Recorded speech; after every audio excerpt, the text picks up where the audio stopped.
मेरा नाम एल्डर सज्जाद मसीह है और मैं आपकी खिदमत अक़दस में सलाम पेश करता हूँ। और मैं जय मसीह टीवी की टीम को भी बहुत बहुत मुबारकबादी देता हूँ और उनको मैं शुक्रिया अदा करता हूँ कि उन्होंने मुझे ये मौका बख्शा कि मैं आपकी खिदमत अक़दस में हाज़िर हूँ।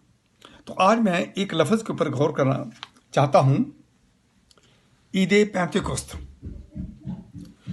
ये लफ्ज़ ईद पेंतेकोस्त उस यूनानी लफ्ज़ से मुश्तक है जो 50वें दिन को ज़ाहिर करता है। इस ईद को मुख्तलिफ नामों से पुकारा और याद किया जाता है। बाइबल मुक़द्दस में ईद पेंतेकोस्त में फसल की कटाई का पहला दिन, अबार की किताब में हम इसको अच्छी तरह से देख सकते हैं। फिर इसको ये हफ्तों की ईद भी कहलाती थी, इस्तिशना और खुरूज में हम इसको देख सकते हैं। और फिर ये नई नज़र की कुर्बानी की ईद भी कहलाती थी, यानी ईद पेंतेकोस्त एक ईद थी। इज़राइल कौम को था कि जब गंदम की फसल पक जाए तो कटाई के पहले दिन, जब वो अपनी फसल की कटाई पर्टिकुलरली गंदम की फसल की शुरू करते थे, तो पहले दिन का सिर्फ एक पूला काट कर और उसको काहिन के पास लाया जाता था। काहिन उसको उस पूले को खुदा के हजूर हलाता और शुक्रगुजारी की जाती थी।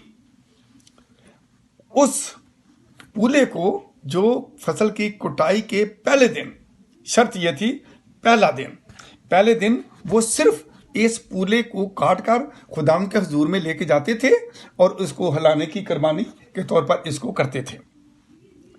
अच्छा, फिर क्या होता था कि फिर खुदावंद की तरफ से उनको हुक्म यह था, अबार की किताब में यह सारा लिखा हुआ है कि पहले पूले के काटे जाने के दिन से 7 हफ्तों तक, यानी 49 डेज जो था वो गिन लें।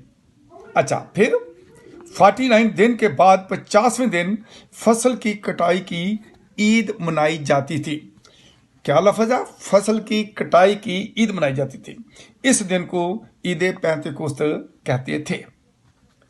अब हमने ये देखना है कि ईद पेंतेकोस्त ये यहूदियों का एक त्यौहार था जिसको यहूदी त्यौहार ईद पेंतेकोस्त कहते हैं।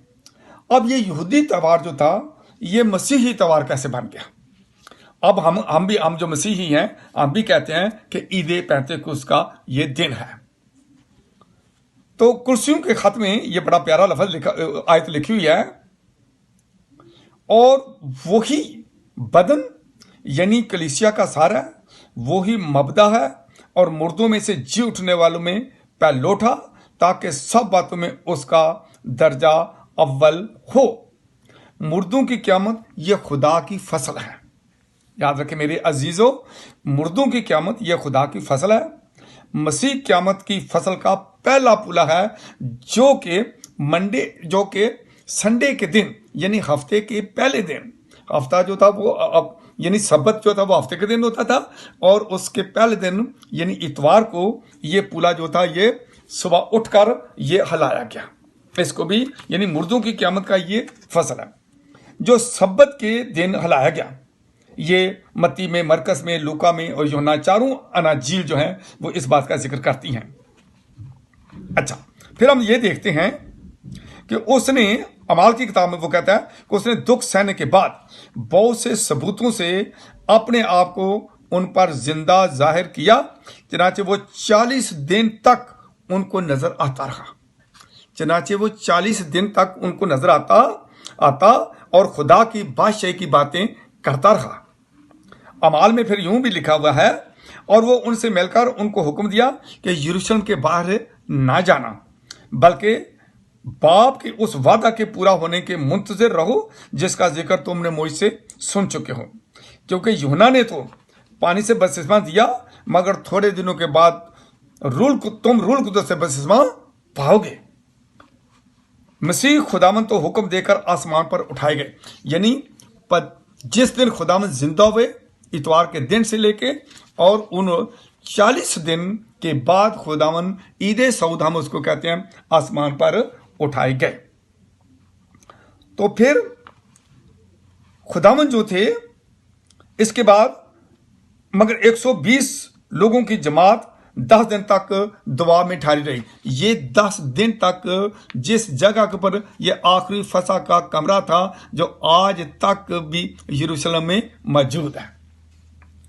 तो मसीह आसमान पर जाने के बाद 10 दिन के बाद ईद पेंतुकोस्त भी थी, यानी जब मसीह खुदावंद आसमान पर उठाए गए उसके ठीक 10 दिन के बाद ईद पेंतुकोस्त थी। और उसके ठीक 10 दिन के ईद पेंतुकोस्त वाले दिन ही ऐसा हुआ कि उसी दिन 120 लोगों की जमात ऊपर खुदावंद का पाक रूह नाजल हुआ, जो कि उनकी कुव्वत था, जो कि उनकी रहनुमाई के लिए था, जो उनकी याद दहानी के लिए था, वो उन पर नाजल हुआ। और उस दिन को हम ईद पेंतुकोस्त कहते हैं। अब ये समझ लें कि अब यहूदियों की ईद पेंतुकोस्त जो है अब वो मसीहियों की ईद पेंतुकोस्त हो गई है और मसीही अब इस इतवार को मनाते हैं। लेकिन वादा कायम